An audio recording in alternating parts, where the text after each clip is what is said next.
Merci tout le monde d'être venu et merci encore une fois à celles et ceux qui m'ont envoyé des suggestions après mon dernier club de lecture. C'est grâce à ces suggestions, entre autres, qu'on a décidé de faire de s'orienter autour de Gabriel Roy. Euh, donc, merci d'être avec nous. Ce que je vous propose aujourd'hui, c'est une courte vignette historique.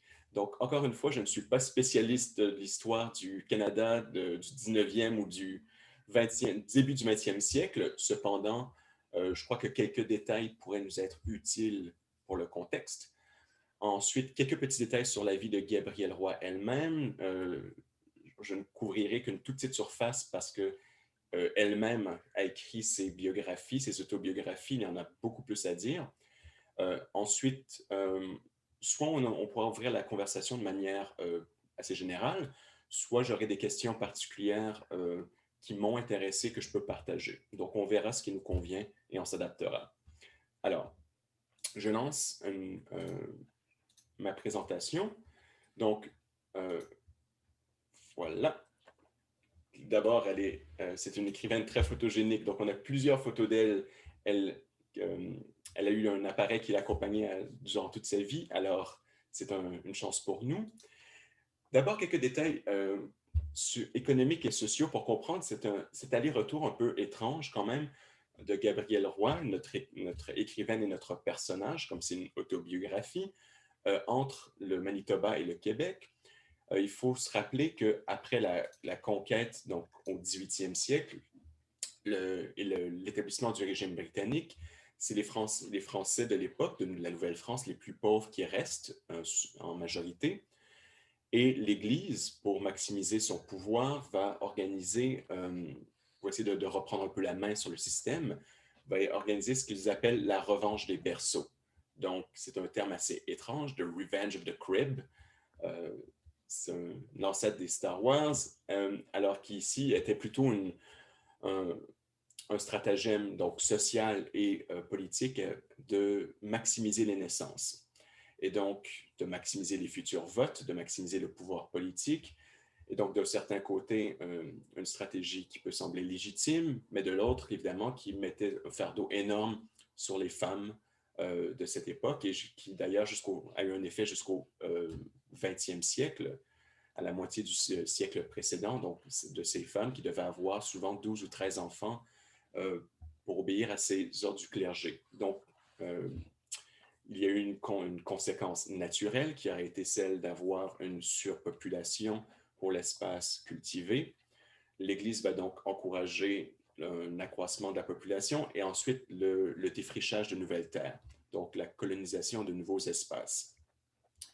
La population atteint donc environ le million vers 1870 et en même temps, c'est le chômage et la misère qui vont augmenter et ça va forcer l'immigration de beaucoup de Canadiens français, soit vers les États-Unis, soit vers l'Ouest canadien. C'est les deux destinations principales.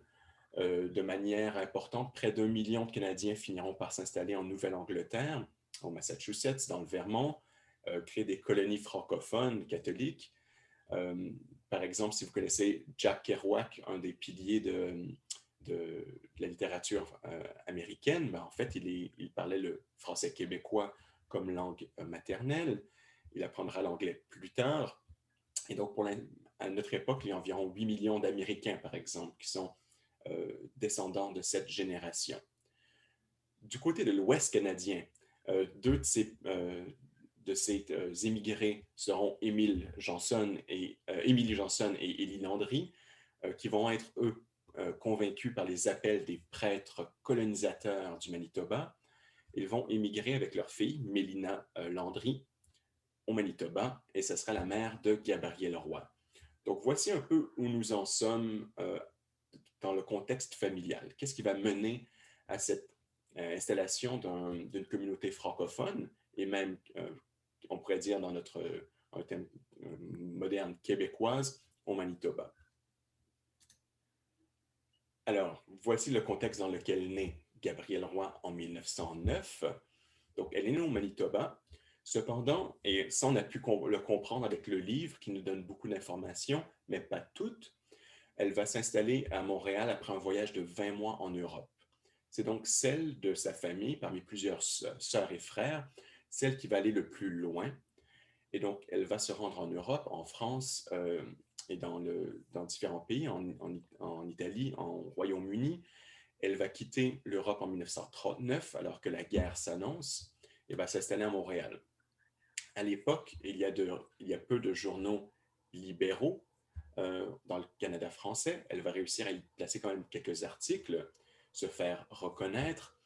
Et elle va, c'est un peu le suspense avec lequel nous laisse le temps qui m'a manqué, réussir à publier son premier roman, Bonheur d'occasion. Et il va être reconnu rapidement, traduit rapidement. Et c'est un livre qui va donner un tournant à la littérature québécoise et franco-canadienne de son époque, parce que plutôt que de s'intéresser au terroir, à la colonisation de la terre, justement, aux idées rurales et à la morale judéo-chrétienne, c'est un livre qui va être plutôt centré sur la vie réelle, sur le réalisme de l'existence d'une jeune femme donc au milieu du 20e siècle. Donc, s'intéresser à la vie en ville, dans une métropole, cinéma, radio, magasin, mais aussi des côtés plus dangereux du chômage de la guerre, mais aussi des clivages entre classes et entre langues. Donc, plusieurs enjeux qui se côtoient en même temps. De manière un peu paradoxale, beaucoup de ces autres œuvres, donc La petite poule d'eau qu'on a mentionné, vont se placer dans un milieu rural, donc en campagne, dans des milieux plus intimes et moins politiques que beaucoup des livres de son époque. Alors, Gabriel Roy va sembler un peu à l'envers, à rebours des réflexes littéraires de la communauté franco-canadienne des écrivains. Pendant plus tard, son projet général va devenir de plus en plus clair et de plus en plus respecté au Québec, en France, mais aussi dans le reste du Canada et aux États-Unis grâce aux traductions en anglais. Donc, je vais vous montrer quelques photos qui ont été publiées par les archives de la Bibliothèque nationale du Québec, donc de Gabriel Roy dans sa vie justement urbaine à l'époque de Bonheur d'occasion, donc en 1945. Donc, on la voit ici à La Chine, sur l'île de Montréal. C'est un des lieux qu'on a retrouvé dans notre livre. Et remarquez bien, dans le décor, on peut presque toujours voir le train ou les modes de transport qui sont en train d'obséder Gabriel Roy, qui lui permettent de se déplacer en ville, d'étoiler dans le pays, de faire ses voyages. Il est toujours en mouvement. Alors, pardon, juste une petite seconde, je voulais vérifier quelque chose. Voilà. Alors, ici, on la voit à Saint-Henri, donc un quartier ouvrier de Montréal en 1945. En fait, on ne la voit pas. On voit la locomotive. Gabriel Roy est derrière l'appareil photographique. Ici, très belle photo où on la voit avec des garçons de Saint-Henri en 1945, avec la locomotive en arrière. Donc, Gabriel Roy qui était aussi enseignante pendant certains moments de sa vie. On la retrouve ici encore, toujours le train en partance, toujours la préparation au voyage.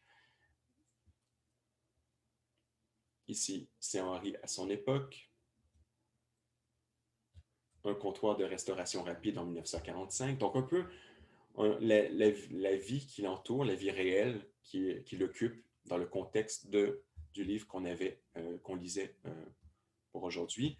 Et plus tard, en 1968, l'incendie de la cathédrale de Saint-Boniface, donc cette communauté francophone en banlieue de Winnipeg, dont évidemment qui se placera après l'histoire qui est présentée dans notre livre, qui est entre 1939 et 1943, mais dont Gabriel Roy est consciente, vu que c'est une autobiographie qu'elle écrira vers la fin de sa vie. Et voilà, c'est ce qui nous mène au temps qui m'a manqué. Ce n'est qu'une bribe de contexte, mais je crois que ça peut nous aider un petit peu à nous situer. Le temps qui m'a manqué, c'est un échantillon d'une autobiographie plus large que Gabriel Roy était en train d'écrire à la fin de sa vie. Elle a réussi à en terminer deux des 4 volumes. Donc, on a une partie achevée de son texte. Le temps qui m'a manqué est encore en chantier lorsqu'elle est morte, malheureusement. Donc, l'éditeur nous dit de faire bien attention de voir le livre comme un livre non achevé, en travail, mais qui en était à son troisième brouillon, à sa troisième version. Donc, un livre quand même très avancé. On peut donc croire que Gabrielle Roy aurait été d'accord de partager ce texte avec nous, surtout qu'elle avait prévu une publication posthume de ces textes. Donc voilà, contexte très général, quelques informations. Elle nous en donne beaucoup plus elle-même. Euh, voilà, j'aimerais savoir d'abord si vous vouliez partager vos opinions sur le livre ou vos questions avant qu'on aille dans mes propres questionnements. Donc, est-ce que quelqu'un voudrait commencer?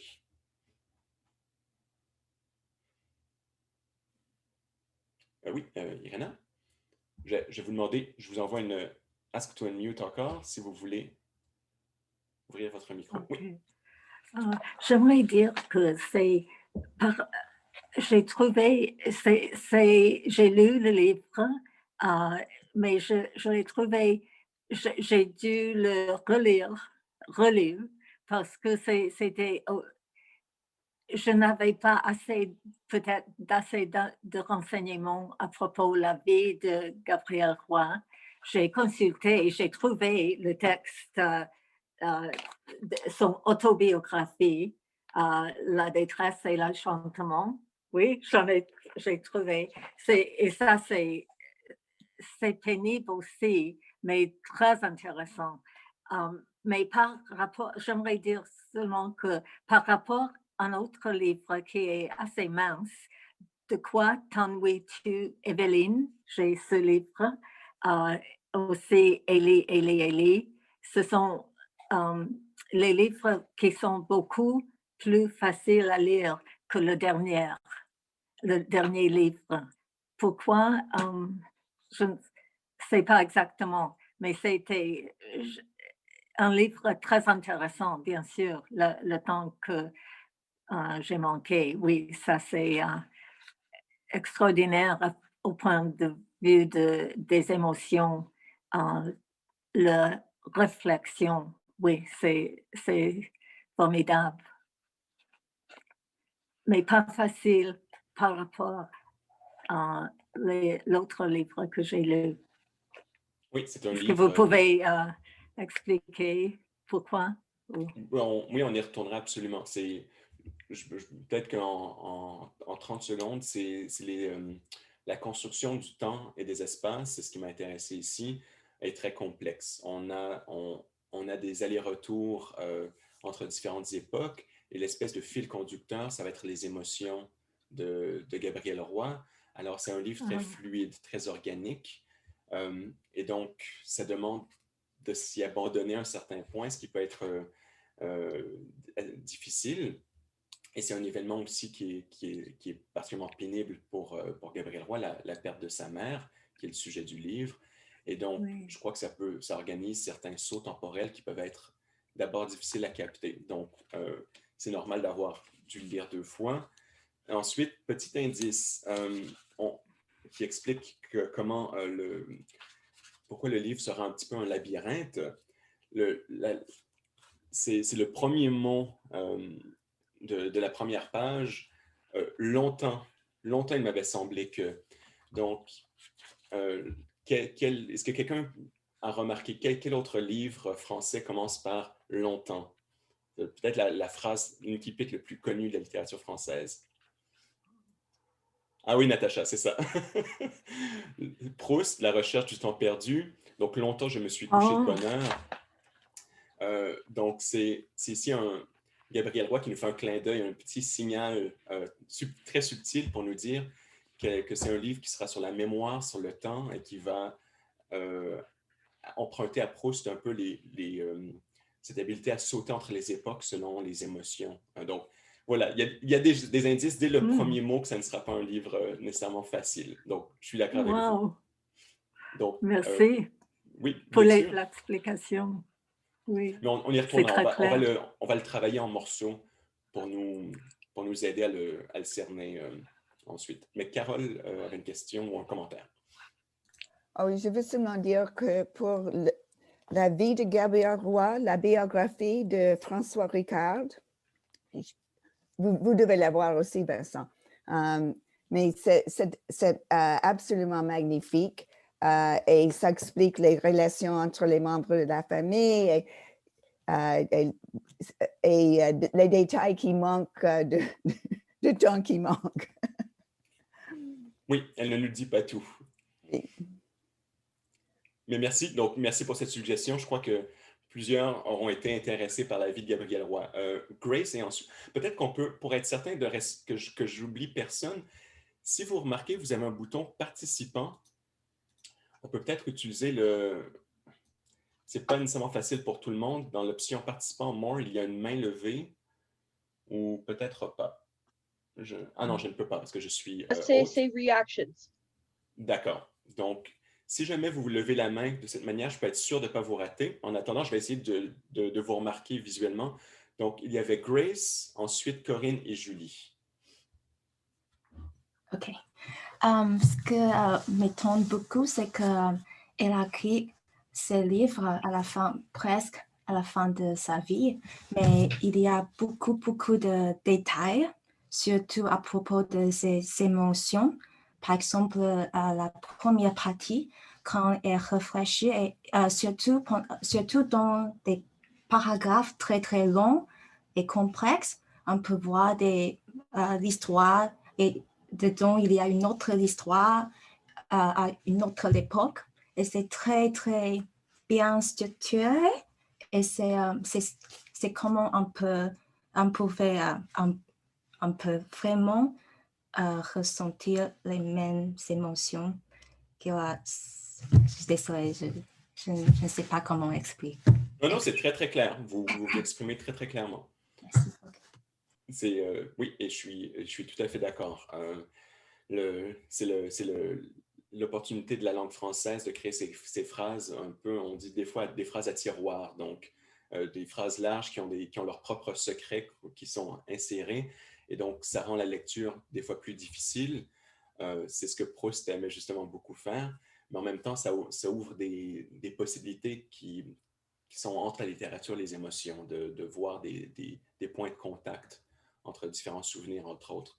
Et c'est une grande difficulté pour les traducteurs de textes comme ceci, de traduire en anglais comment changer la forme des phrases. Alors que l'anglais, par exemple, a des phrases souvent plus courtes. Donc, oui, c'est une grande pièce du puzzle ici, très importante. Donc, bonne remarque. Corinne. Oui, je veux dire d'abord que j'aimais beaucoup comme la nature était comme ce miroir de ses émotions, surtout à la fin avec le grand orage. C'était excellent. Mais j'avais une question. Ça ne m'a pas gêné beaucoup de ne pas connaître tous les personnages parce que ça allait. Mais j'ai une question par rapport à Clémence. Je ne comprenais pas trop. C'était sa petite sœur, mais elle a dit à un certain moment que c'était elle la plus jeune. Donc, je n'ai pas tellement compris qui était Clémence dans le livre. Est-ce que quelqu'un voudrait répondre? Qu'est-ce que vous avez perçu de Clémence? Je croyais que c'était la plus jeune peut-être, mais elle avait peut-être une sorte d'handicap, je ne sais pas, parce qu'il fallait que Gabrielle donne de l'argent pour sa vie, parce qu'elle ne pouvait pas travailler. C'est tout ce que je sais de ce récit. D'accord. Donc, Clémence, c'était le 11e enfant, c'est ça, dans sa famille? Je pense qu'il y en avait 8 enfants. Il y avait 8. Mais pourquoi elle a dit à un certain moment, elle disait au revoir à sa mère dans l'église et elle a dit qu'elle était... Bon. En fait, je pense, ma perception, évidemment, je ne suis pas spécialiste de Gabrielle Roy, mais je crois que c'est une sœur aînée de Gabrielle Roy. Gabrielle, c'est la petite dernière, mais d'une certaine manière, vu qu'elle avait un handicap, pas sévère, vu qu'elle pouvait encore avoir Gabrielle Roy remarque des remarques très profondes sur leur vie de famille. je pense que ça crée un certain sentiment de dépendance, mais c'est paradoxal parce que oui, elle était peut-être la petite sœur dans son rapport aux autres, mais visiblement, elle était d'un grand secours à la mère Oui. et elle était en fait un des piliers de la famille. Mhm. Est-ce que, oui, donc continuons. Donc, mais c'est une bonne question parce que c'est un personnage complexe, mais on n'a pas toutes les clés dans le temps qui m'a manqué pour y répondre. Oui, puis, Peut-être elle les... jouait un rôle un peu pas comme la petite, mais presque comme une amie. Oui, Oui, oui, et elle canalise un peu la culpabilité des autres membres de la famille oui. qui se fient sur elle, mais en même temps la voient comme une ressource pour pour la famille, mais elles savent qu'ils devraient en prendre soin. Donc, c'est un des centres de la famille. Julie. Merci. Tout d'abord, je trouve ce récit très, très beau. C'est le premier ouvrage d'Gabriel Roy que j'ai lu, mais en attendant le temps qui m'a manqué, j'ai commencé à lire quelques pages seulement de bonheur d'occasion. Et j'ai déjà trouvé que j'aime beaucoup, j'admire ce style où elle a une façon avec des mots où elle oppose des émotions. Et dans le temps qui m'a manqué, ce qui m'a beaucoup impressionné, c'était sa façon d'opposer une douleur très, très profonde avec des sentiments de gratitude, de, un peu de joie, mais elle se sent un peu coupable après la mort de sa mère, de sentir ses émotions plutôt positives. Et elle a des phrases où elle met les deux émotions dans la même phrase, très, très bien. Et cela m'a beaucoup impressionné.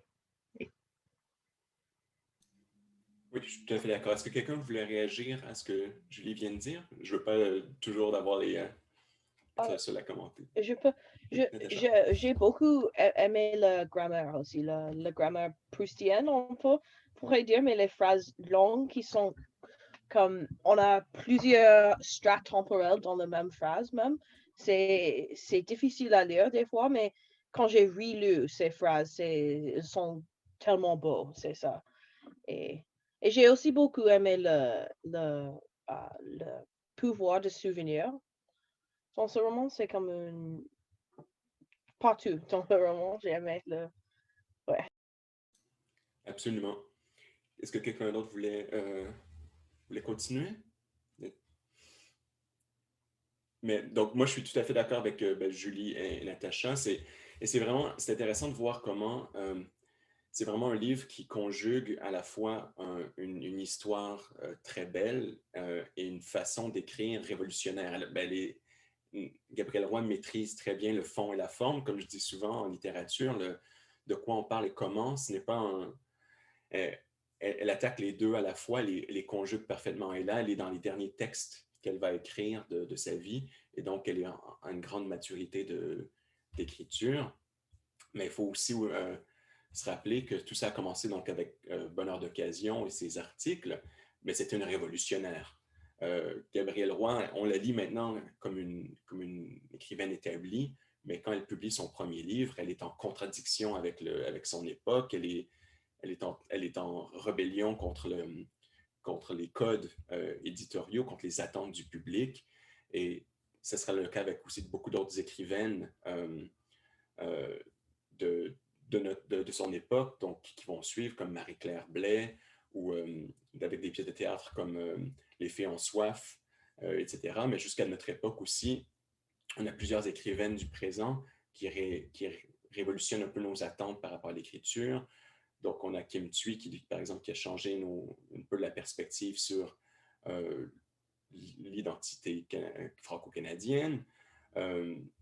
Cette année, au centre, on devrait avoir une visite aussi d'autres écrivaines qui nous parlent au présent de comment révolutionner la littérature. Donc voilà, je pense que je veux garder ces deux côtés,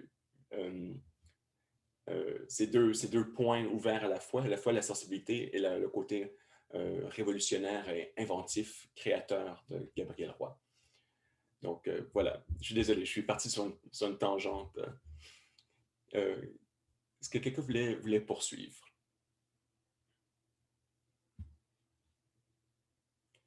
Oui, Irena, je vous envoie simplement de presser unmute. Merci. On a parlé de Clémence avant et j'ai lu ce que j'ai deviné, que Clémence l'a énervé. Elle a énervé Gabrielle des fois parce qu'elle parle trop et elle est très nerveuse aussi. Et la phrase à la fin du 3e chapitre dans le livre Le temps qui m'a manqué, elle a écrit que après tout ça, la visite quand elle a rencontré sa famille, je pense bien encore une fois avoir pris la fuite.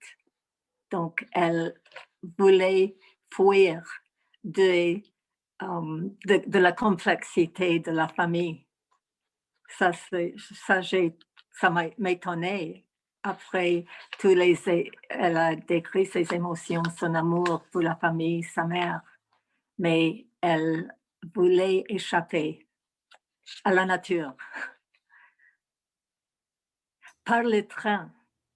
Oui. Et quel est le symbole du train dans ces livres? Est-ce que vous pouvez parler de ça? Oui, mais je pense que Carole et Julie avaient des pistes. Donc, Carole? Oui, une chose qui m'a frappée, c'est qu'à la fin de sa vie, Gabriel Roy se sentait encore coupable d'avoir échappé de sa famille. Et donc, il y avait toujours une tension entre son désir sa vie d'écrivaine et la vie à la ferme avec les parents. Et à la fin de la vie, elle était encore... Elle ne pouvait pas jamais échapper. Elle a échappé, mais elle n'avait pas échappé parce que c'était toujours avec elle. Je pense que c'était surtout avec sa mère qu'elle se sentait coupable. Mais avec Clémence aussi, il fallait toujours que quelqu'un prenne soin. Clémence, elle était lente, on peut dire. Elle pouvait faire le ménage et toutes les choses comme ça, mais elle ne pouvait pas prendre des décisions. Donc, il fallait qu'il y ait toujours quelqu'un d'autre pour guider sa vie. Mais c'est la culpabilité qui m'a frappée surtout. Merci. Julie? Oui, sur la même piste. Est-ce que je peux partager la phrase que je trouve la plus déchirante dans le livre? C'est sur la page 29. Et évidemment, cette douleur de la mort de sa mère était le traumatisme qu'elle a porté pendant toute sa vie après. Sur la page 29, au début, elle a écrit « À la douleur d'avoir perdu ma mère se mêlerait à jamais celle de m'être fait dérober le bonheur que j'aurais dû de lui en apporter une part avant qu'elle ne me quitte. » Alors, je crois que cette phrase résume presque tout le livre. Absolument. C'est un peu ce talisman qu'elle a de penser que si jamais elle avait eu un peu plus quelques jours de plus, elle aurait pu arriver, dire à sa mère, j'ai réussi, je suis écrivaine, j'ai de l'argent, je peux m'occuper de Clémence. Elle y était presque. Et ça nous ramène au train, c'est que elle est toujours en décalage, elle attend les lettres, elle attend les... elle doit se déplacer, donc elle vit en décalage de sa mère quelques jours en arrière. Et Julie le remarque très bien, c'est qu'elle va découvrir qu'en fait, alors qu'elle apprenait à sa mère, qu'elle lui écrivait, qu'elle communiquait ses nouvelles, sa mère était déjà morte. Et c'est ce qui lui brise le cœur de se dire, enfin, j'y suis arrivé. Et donc, ça fait partie de sa culpabilité, de cette galaxie de culpabilité, absolument. Corinne.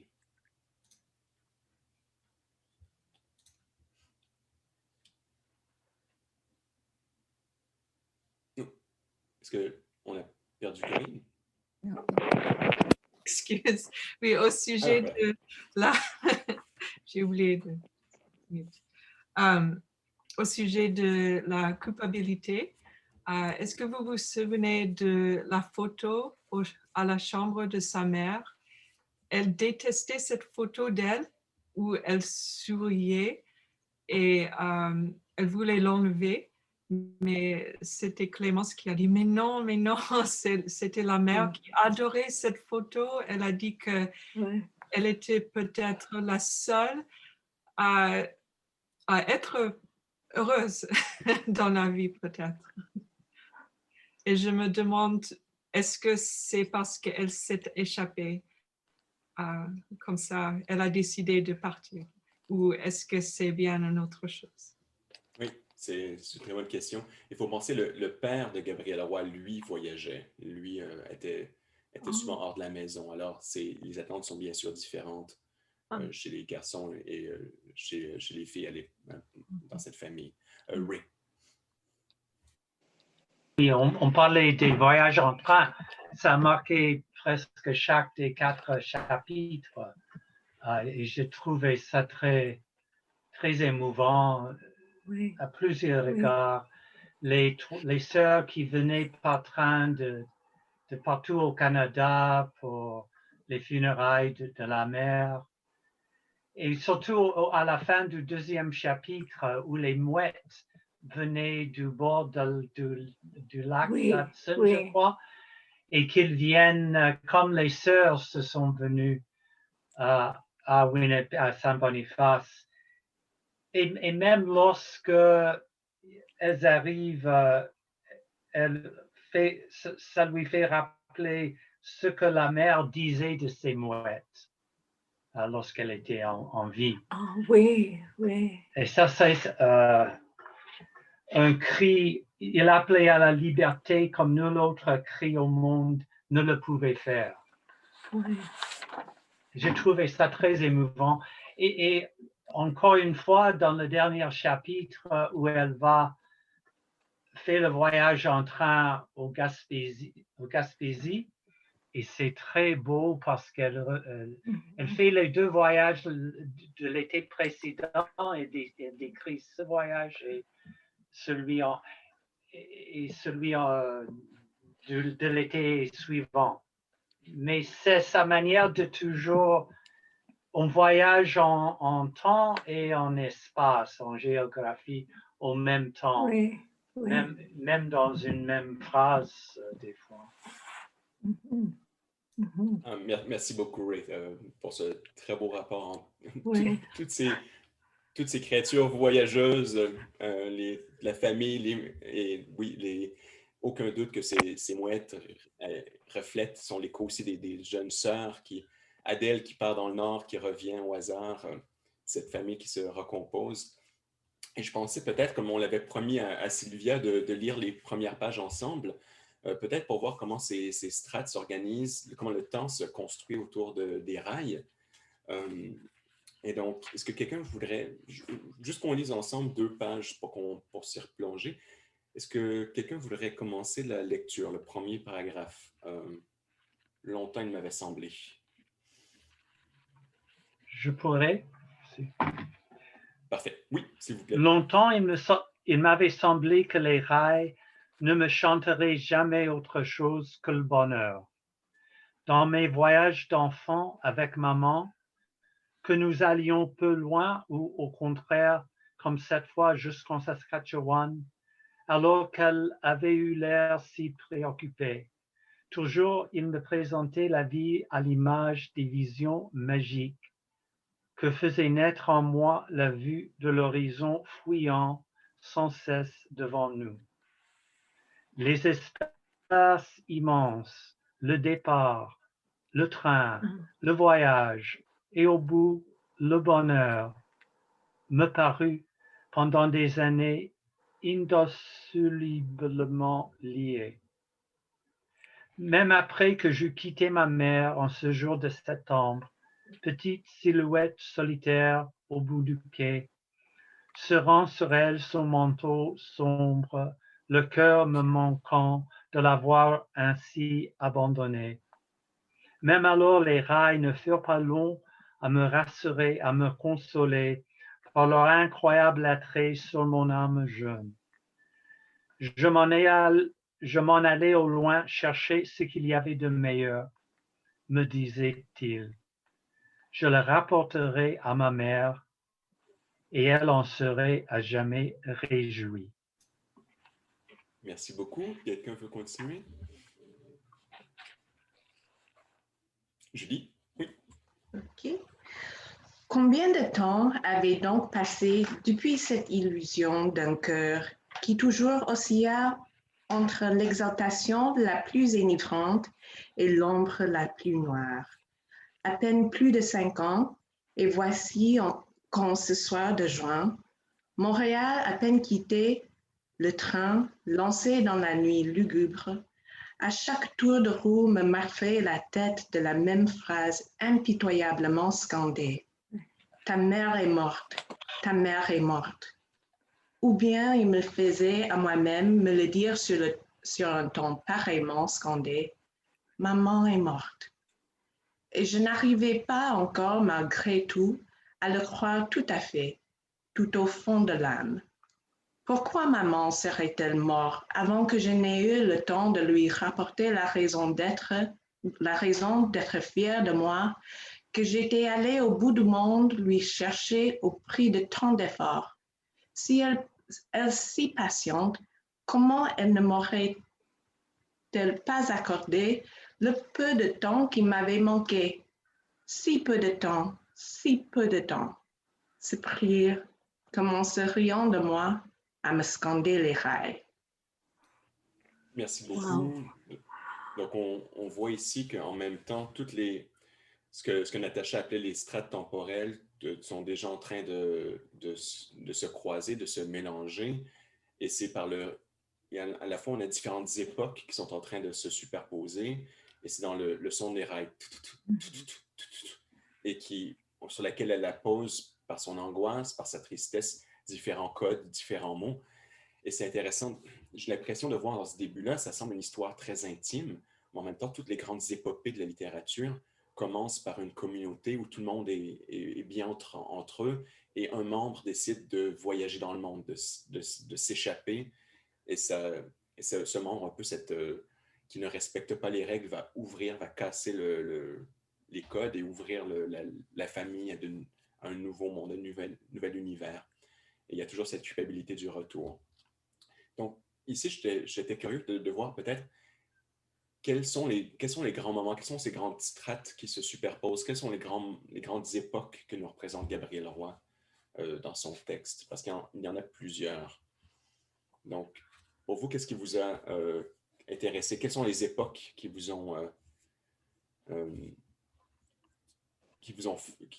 sont restées inscrites en vous à cette lecture?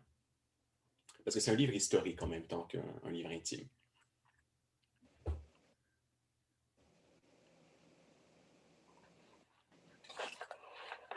C'est un peu étrange comme question, comment je l'ai posée. Par exemple, je me suis intéressé, c'est peut-être une des époques les plus discrètes du livre, mais qui est toujours présente, c'est celle de l'époque de l'écriture. Parce qu'on est dans un souvenir, mais c'est un souvenir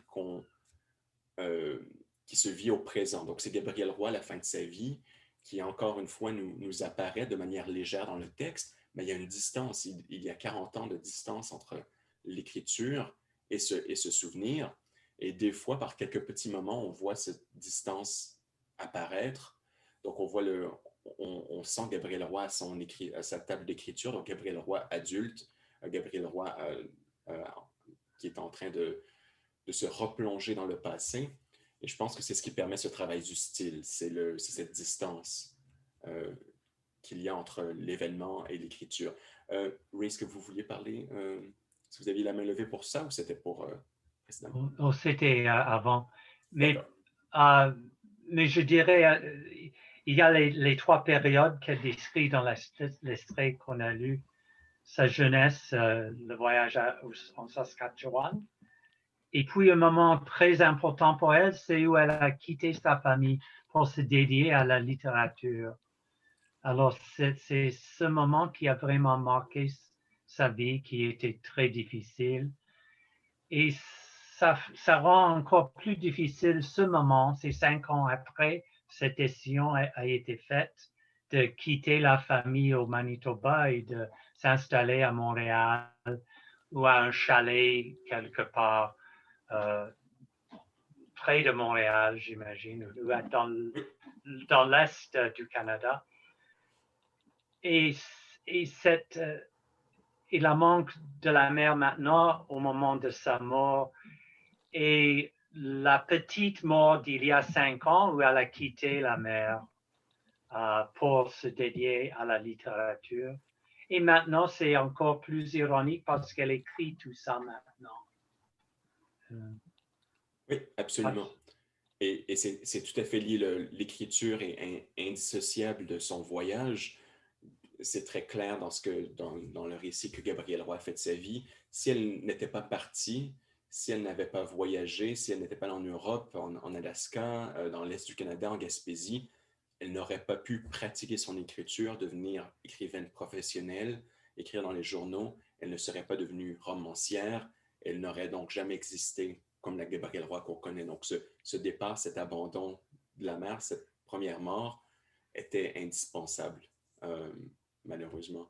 Natacha. Je voudrais juste indiquer le moment où, je pense que c'est sur la page 47, elle parle à propos d'un souvenir à son enfance avec sa mère, et puis elle nous explique que, je vais juste lire, je viens de comprendre que ma mère morte, je recevais à travers ce qu'elle avait aimé et m'avait fait aimer, plus encore peut-être que ce qu'elle m'avait donné au temps que nous appelons celui de sa vie. Alors j'ai trouvé que ce moment m'a vraiment frappé, c'est un peu comme une épiphanie. Elle trouve comme la vérité et le pouvoir de ce souvenir en ce moment après cette petite souvenir d'enfance. C'est juste un moment profond pour moi. Oui, très bon commentaire. Est-ce qu'on est ici? Oui, on est juste à côté des... Est-ce qu'on est à côté de ce moment avec les mouettes, justement, qui vont... Ah non, c'est quand elle va voir les deux Agnès, donc l'autre moment de cimetière. Donc, peut-être, en fait, Natacha a une très bonne idée, peut-être. Est-ce que vous avez trouvé des moments clés pour vous, ou un moment d'épiphanie, ou un moment dans le texte qui vous a semblé particulièrement fort ou beau?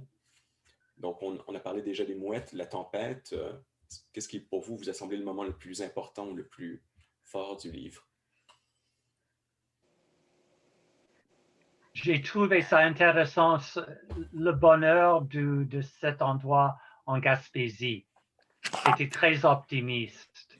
Et j'ai trouvé ça, c'était un très beau moyen de terminer le bouquin, même si ce n'était pas son idée à elle.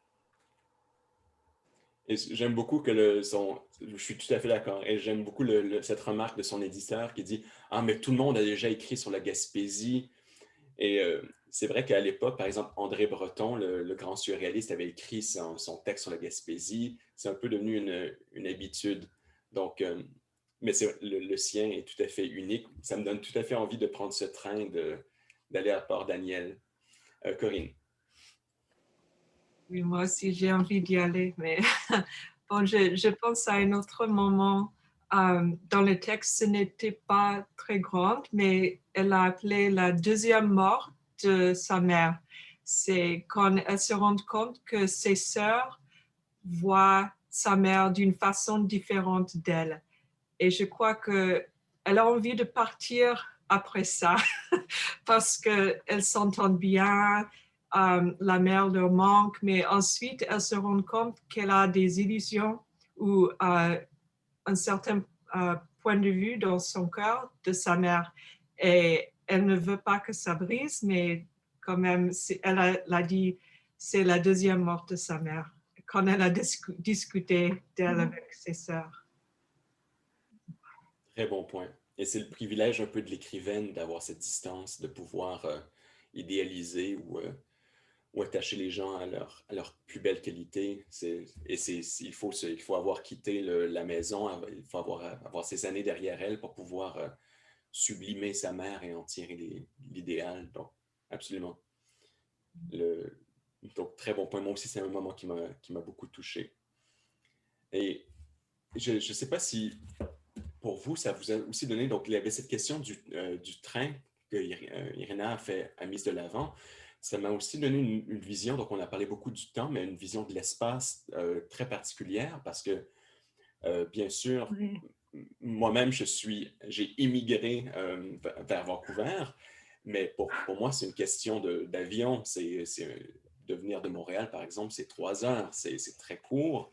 Et donc, on a Skype, on a Zoom, donc maintenant, cette coupure est un peu artificielle. On peut vivre ailleurs et garder ces liens très forts, mais je pense que Gabriel Roy est en train m'a vraiment révélé ce changement fondamental dans la géographie, dans la culture du Canada, causée par le train. Je ne sais pas si vous aussi, ça vous a donné, ça vous a plongé dans une autre vision du Canada, ça vous a fait voir, moi, ça m'a vraiment montré une révolution culturelle et technologique. Je ne sais pas si vous avez aussi eu cet intérêt. Oui. Oui, Sylvia. Je me suis aperçue que, en fait, j'avais lu le livre parce que ça fait partie de sa biographie. Et ce qui m'a beaucoup intéressée, étant non pas de la génération de Gabriel Roy, mais ma mère l'était entièrement, et je viens d'Europe, et le train, pour moi, ça a exactement la même valeur. C'est partir de chez moi pour aller à Londres. Et je comprends que les générations beaucoup plus jeunes n'aient pas vraiment ce rapport train-aventure, train-détachement, parce que quand on prend l'avion, c'est question d'une journée, quoi, d'une façon ou d'une autre. Et je me souviens, et j'espère que c'est Gabrielle Roy, d'un voyage qu'elle avait fait avec sa mère quand elle était petite. Et ce voyage m'est toujours resté dans l'esprit, parce que moi aussi, j'avais voyagé avec ma mère à un certain moment, et c'était elle qui avait encouragé les voyages.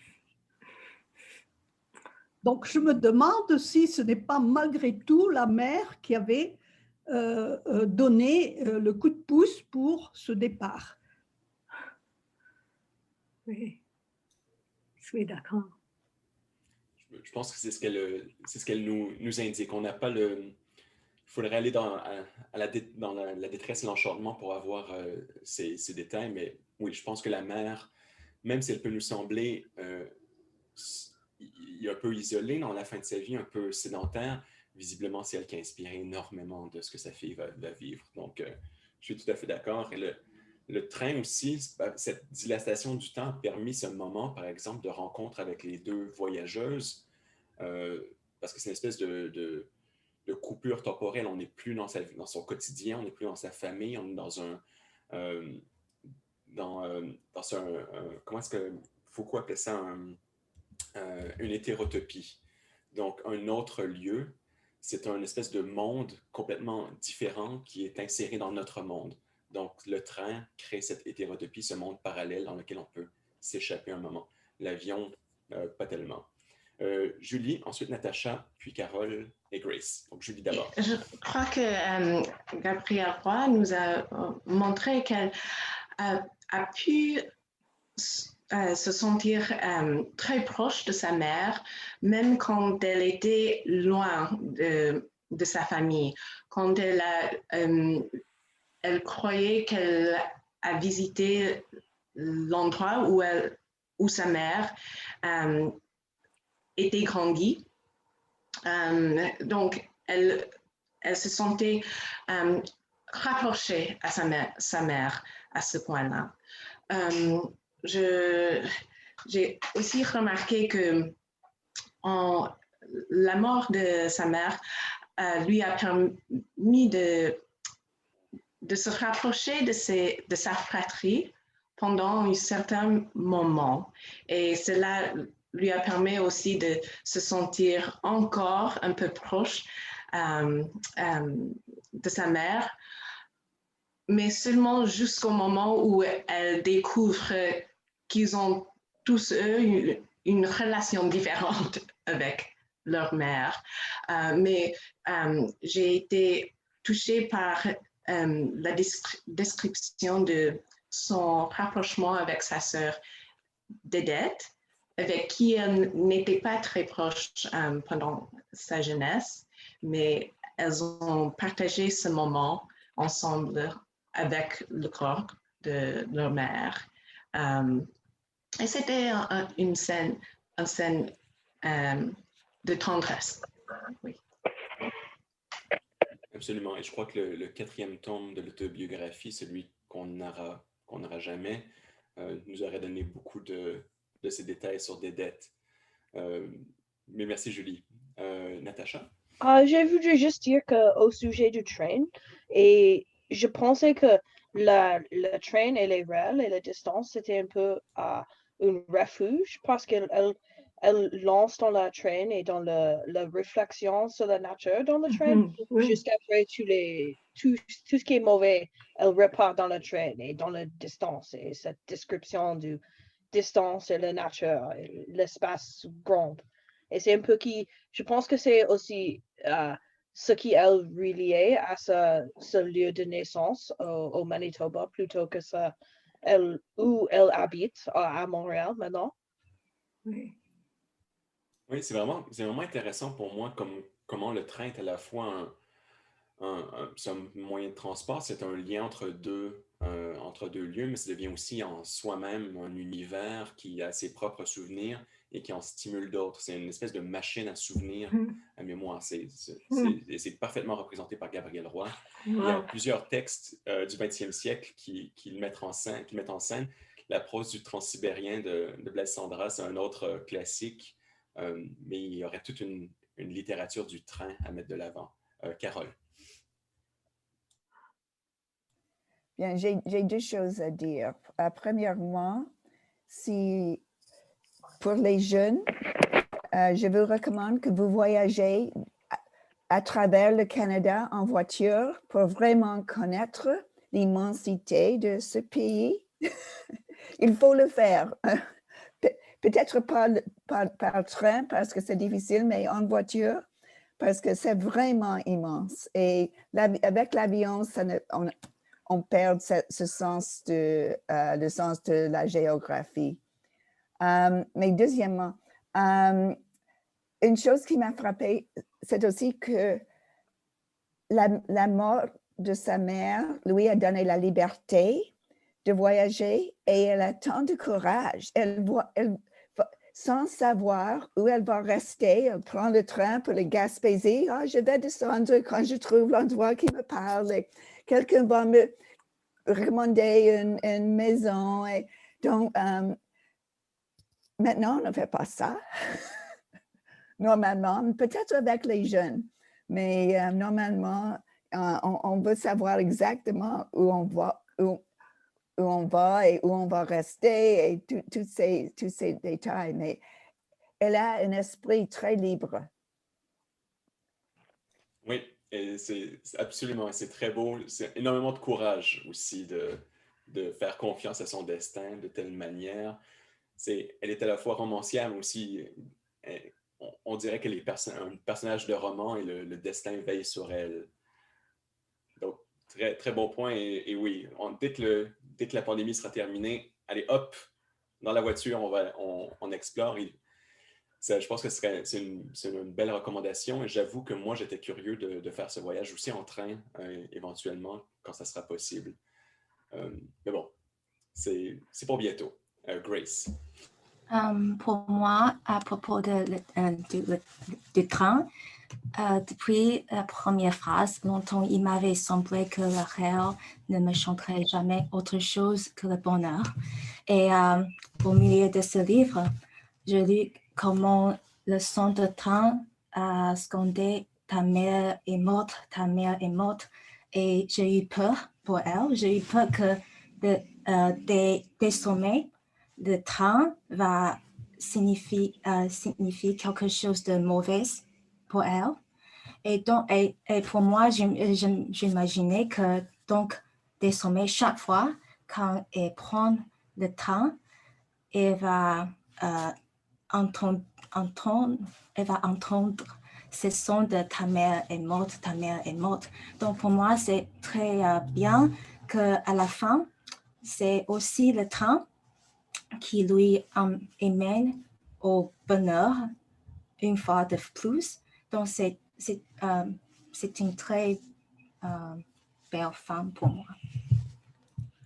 Absolument. Ce moment de libération en Gaspésie redéfinit un peu toute la tristesse du livre. Absolument, c'est un très bon moment. Je suis d'accord. Ray.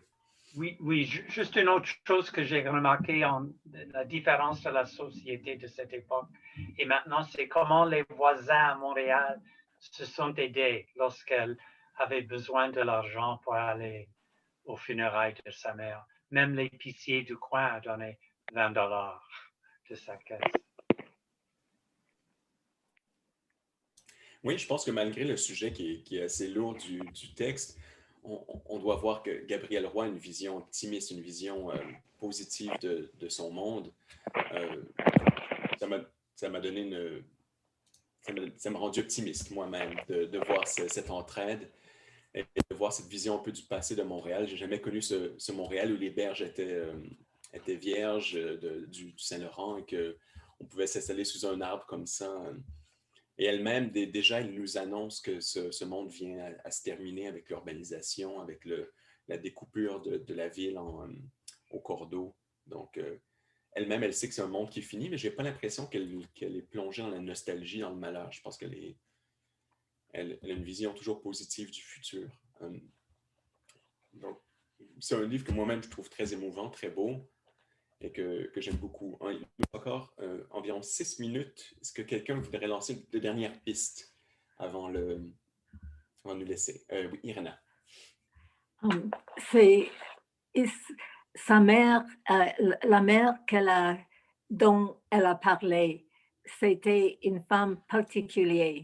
Elle a créé, est-ce que c'est Gabriel qui a créé ce personnage de sa mère? Sa mère était une femme qui a écrit les lettres tous les jours. Elle a présenté Gabriel et ses enfants un monde romantique et magique. Elle a raconté les histoires comme l'histoire de la balle du gouverneur. La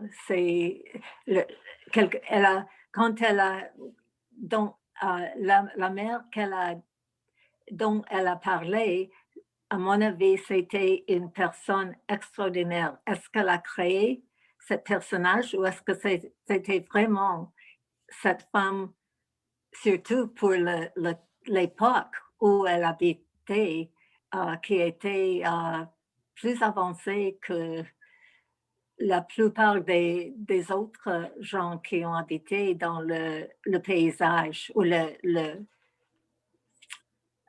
qui dans à Manitoba, les autres gens qui n'avaient pas l'éducation. La mère n'était pas éduquée peut-être, mais elle était très sage. Donc, oui. Est-ce qu'il y a d'autres opinions à propos de la mère? Oui, Diane. Ah non, je pense qu'on l'a... Diane a été figée. Donc, on va revenir. Oh, Diane est de retour. On va voir Diane et ensuite Sylvia. J'étais au mute. Alors, vous avez bien entendu de ce que j'ai dit. Ce qui m'a frappé, c'était les rapports entre les membres de la famille.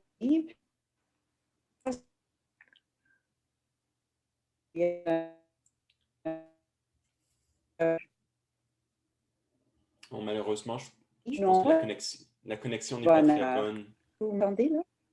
Ah, OK. Malheureusement, la connexion n'est pas très bonne. OK. Vous m'entendez pas du tout?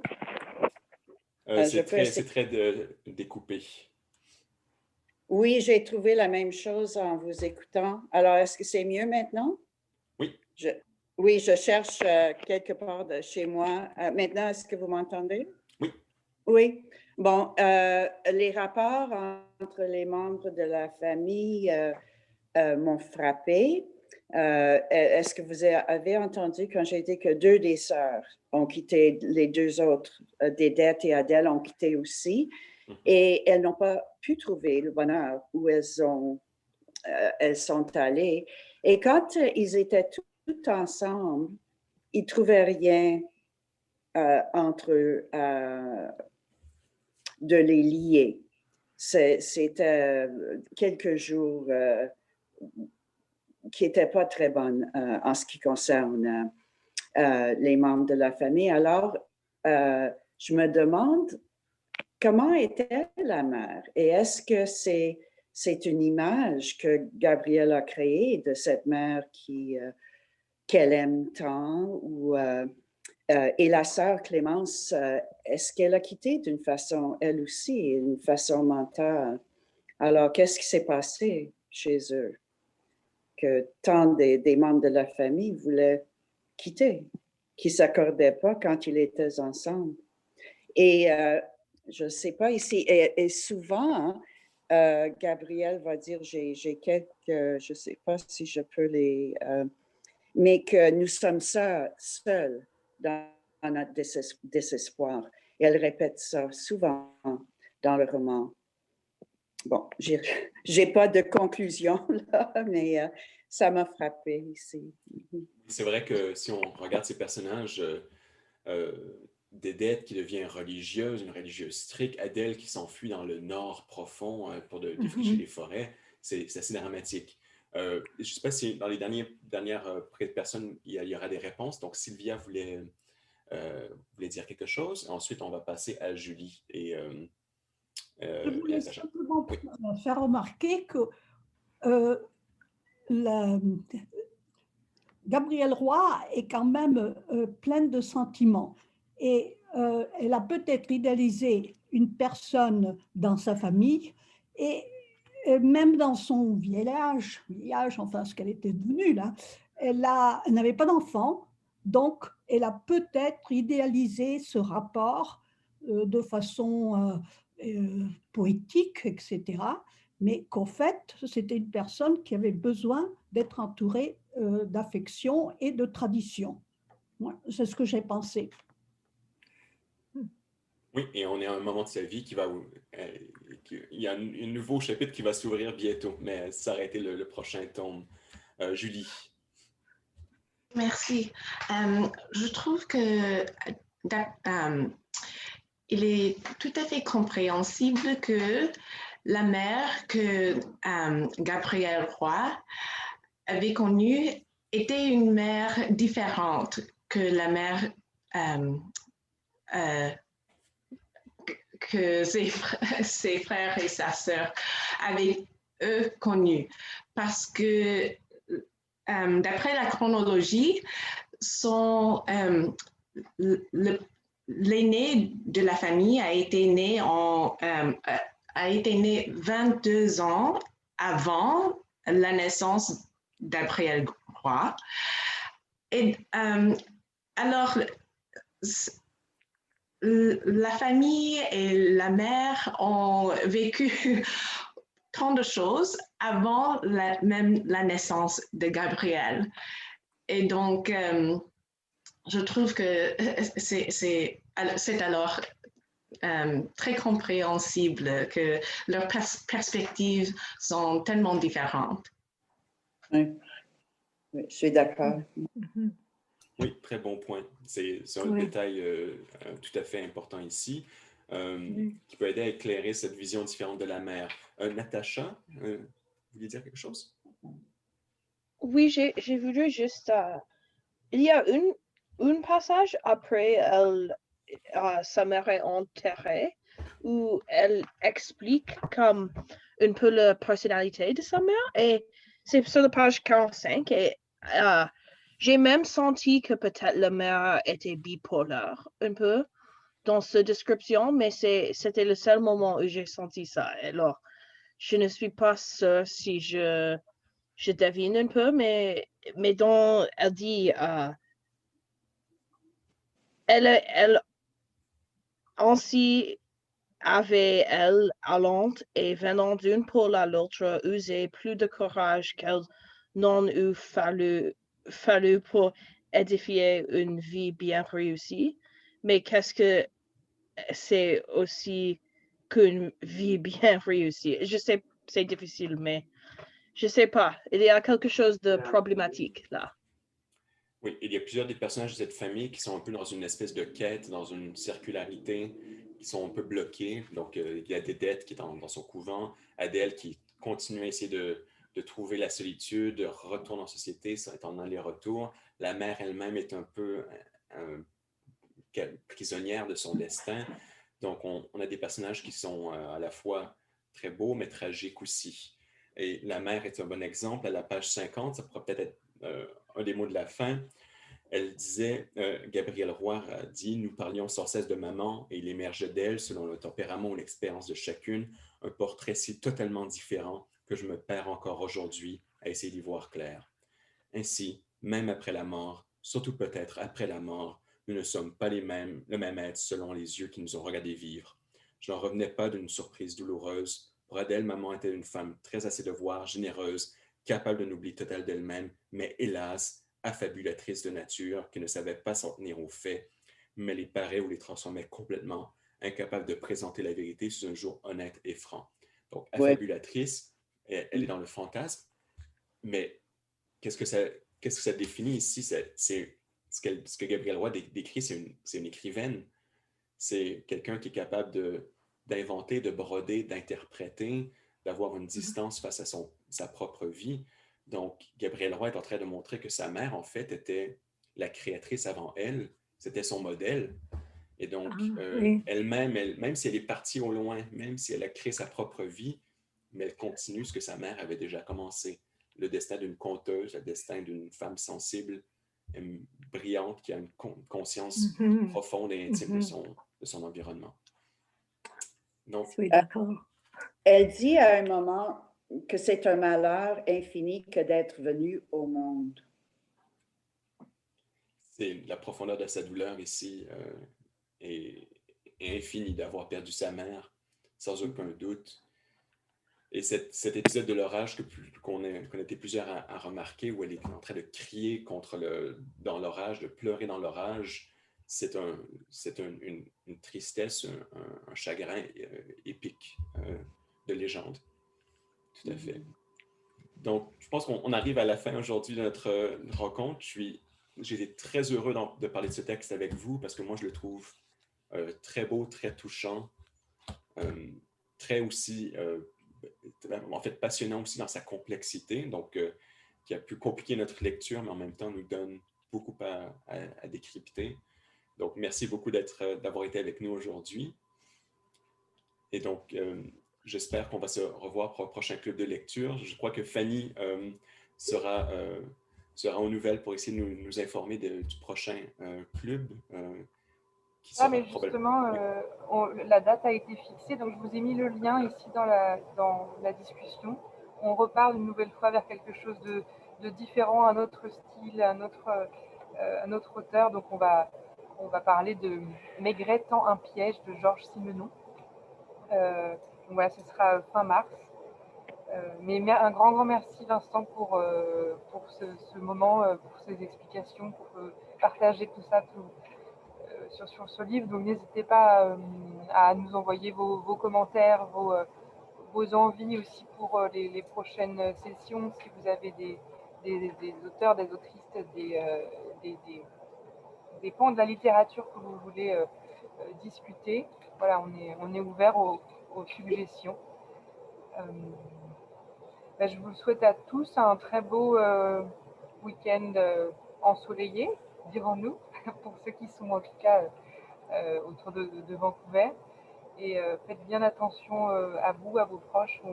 On espère se retrouver très vite, que ce soit derrière un écran ou un jour en vrai. Voilà, merci beaucoup. Merci tout le monde. Merci Vincent, c'était tellement excellent cette session. Merci beaucoup. Merci. Et merci à Gabriel Roy pour son livre. Oui. Au revoir tout le monde. Bye. Merci, Merci, au au revoir. revoir. Au revoir. Au revoir. Come on.